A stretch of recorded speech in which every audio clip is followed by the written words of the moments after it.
Chapitre 7. Les cheveux mouillés. Sophie était coquette. Elle aimait à être bien mise et à être trouvée jolie. Et pourtant, elle n'était pas jolie.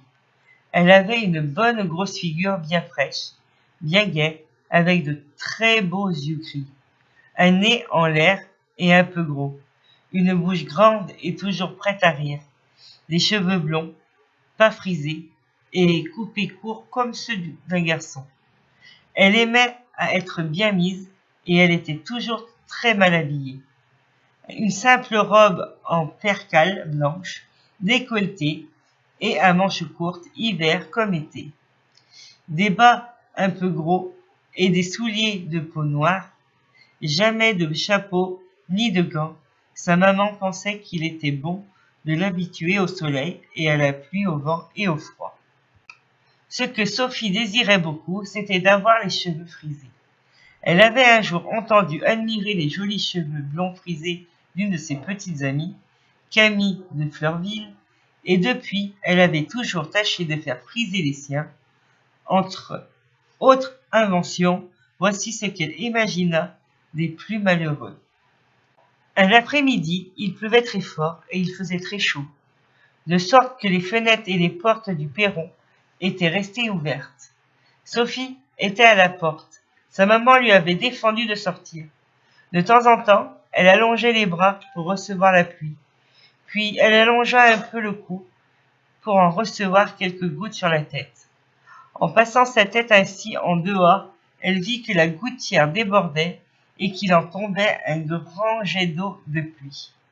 Elle se souvint en même temps que les cheveux de Camille frisaient mieux quand elle était mouillée. Si je mouillais les miens, dit-elle, ils friseraient peut-être. Et voilà Sophie qui sort malgré la pluie, qui met sa tête sous la gouttière et qui reçoit à sa grande joie toute l'eau sur la tête, sur le cou, sur les bras, sur le dos. Lorsqu'elle fut bien mouillée, elle rentra au salon et se mit à essuyer sa tête avec son mouchoir, en ayant soin de rebrousser ses cheveux pour les faire friser. Son mouchoir fut trempé et 1 minute. Sophie voulut courir dans sa chambre pour en demander un autre à sa bonne lorsqu'elle se trouva nez à nez avec sa maman. Sophie, toute mouillée, les cheveux hérissés, l'air effaré, resta immobile et tremblante.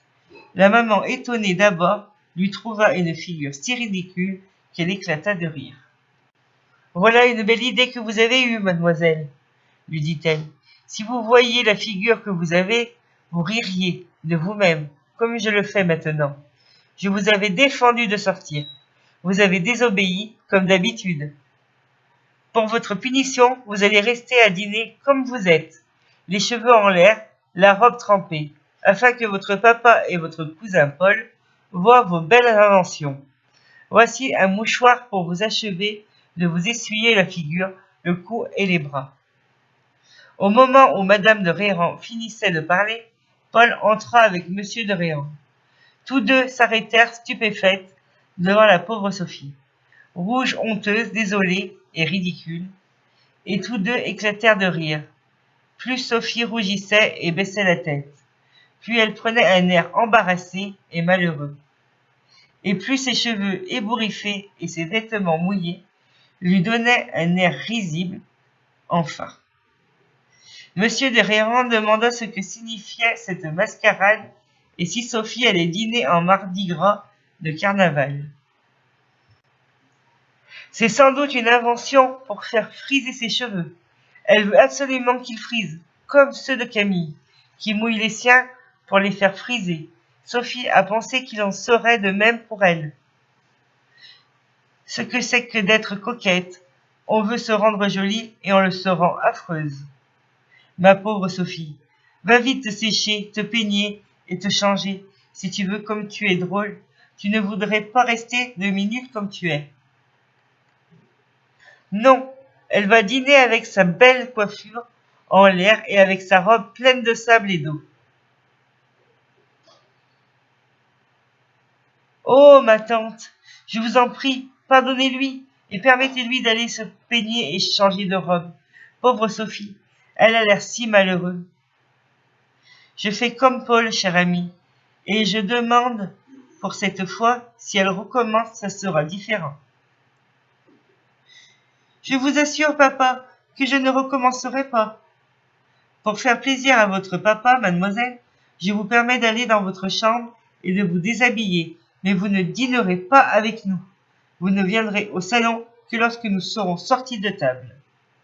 Oh, ma tante, permettez-lui. Non, Paul, ne me demande plus rien, ça sera comme je l'ai dit. Allez, mademoiselle. Sophie dîna dans sa chambre après avoir été peignée et habillée. Paul vint la chercher après dîner et l'emmena jouer dans un salon où étaient les joujoux. Depuis ce jour, Sophie n'essaya plus de se mettre à la pluie pour faire friser ses cheveux.